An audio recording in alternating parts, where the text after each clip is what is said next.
Hi, this is Dilip Jacob on Lead the Way series. Today we're going to talk about servant leadership. And the question that was raised was, is servant leadership relevant for today? And my answer is an emphatic yes. When I look back to my career and when I started my job as a manager, I thought getting things done the way you want is leadership.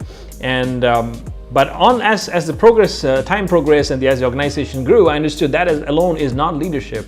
You have to bring collective growth, and for that you need a servant leadership style of operating. And that's when I understood that servant leadership is so important to build an organizational culture. So let me talk about a definition I heard about servant leadership by Chris Edmonds.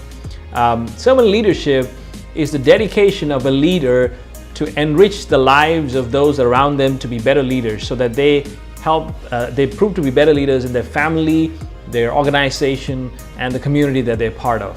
So it is a dedication from the leader to enrich the lives of others to be better leaders.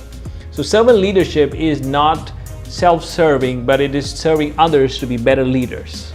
So is servant leadership being a subservient person to all the others around you? Or is it about doing all that people ask you to do? No, that is not servant leadership. So that's just being somebody who loves to please others. So that's not leadership. So what are the qualities of a servant leader? Number one, they clarify the need to serve others. They act it out in their lives. They ensure that others around them see this message going out from them consistently, that serving others is important.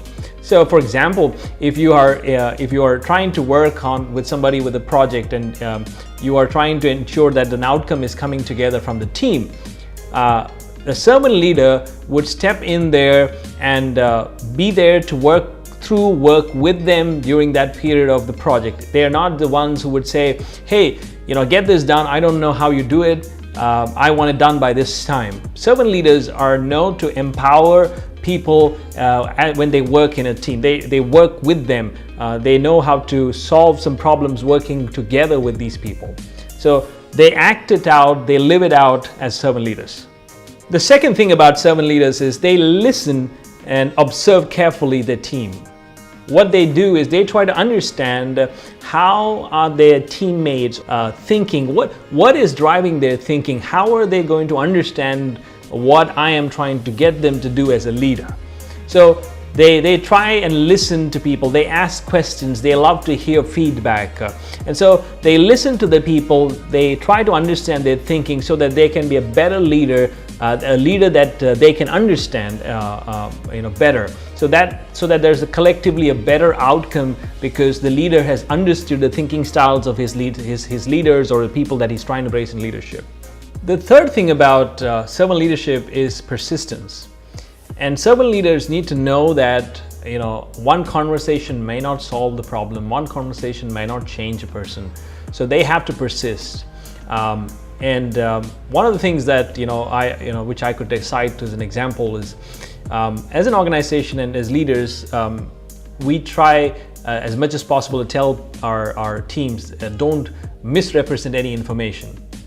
Now that's so common in the world, to misrepresent information, but it takes persistent, consistent telling them and also correcting people to say, don't misrepresent. Now, do you punish them for misrepresentation? Do you tell them you are not fit to be in the team? No, you consistently walk it out. You tell them, let's try to do it. And we have seen that when people see things working without having to do misrepresentation, their eyes open and they see there is a better way of doing things. They really don't have to do this.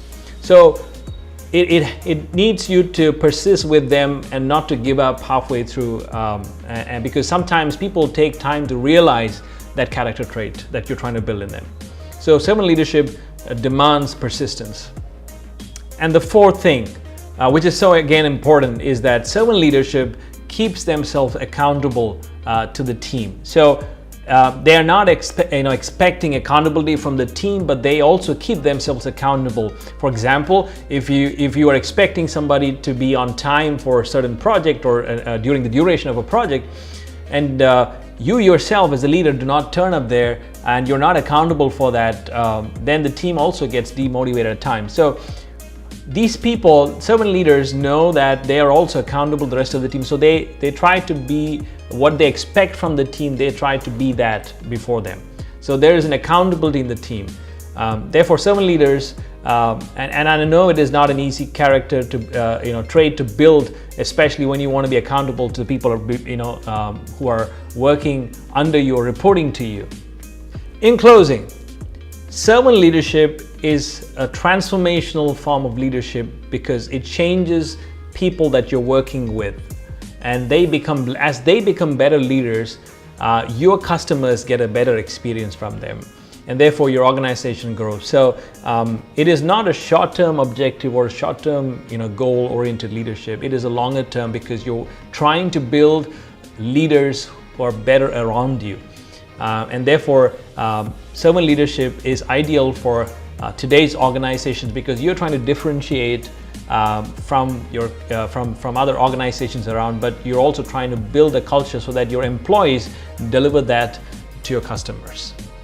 Now, I hope this series has helped you, and if you have more questions about any of these leadership topics, do write to us. We look forward to hear from you. Thank you.